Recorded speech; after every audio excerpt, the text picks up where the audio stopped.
Yes, ഐസൻ ജോസ്, നരേന്ദ്രമോദി ഭാരതത്തിൻ്റെ പ്രധാനമന്ത്രി ആയി വന്നില്ലായിരുന്നെങ്കിൽ ഒന്ന് ആലോചിച്ച് നോക്കിയേ, എന്തായിരിക്കും ഇവിടെ സംഭവിക്കാൻ പോകുന്നത്? പറയാൻ ഒരുപാടുണ്ട്, പക്ഷെ സമയമില്ല. വന്നില്ലായിരുന്നെങ്കിൽ വളരെ കൃത്യമാണ്. വന്നില്ലായിരുന്നെങ്കിൽ ഈ വികസന രംഗത്തെ കുതിച്ചു ചാട്ടമുണ്ട്.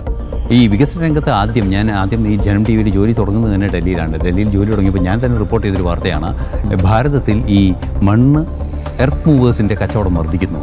കാരണം വികസന പ്രവർത്തനങ്ങൾ നടക്കുന്നു, ദേശീയപാത നിർമ്മാണമൊക്കെ നടക്കുമ്പോൾ അത്തരത്തിൽ ചെറിയ ചെറിയ രീതിയിലുള്ള വികസനം തൊട്ട് ഇപ്പോൾ നമ്മൾ കാണുന്ന ദേശീയപാത, വിമാനത്താവളം, അത്തരത്തിലുള്ള വികസനം ഉണ്ടാകില്ലായിരുന്നു.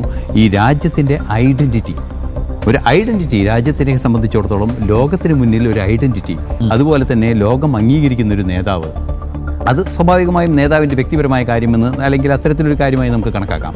ഈ നരേന്ദ്രമോദി പ്രധാനമന്ത്രി ആയില്ലായിരുന്നുവെങ്കിൽ ഉറപ്പാണ് GST ഉണ്ടാകുമായിരുന്നോ?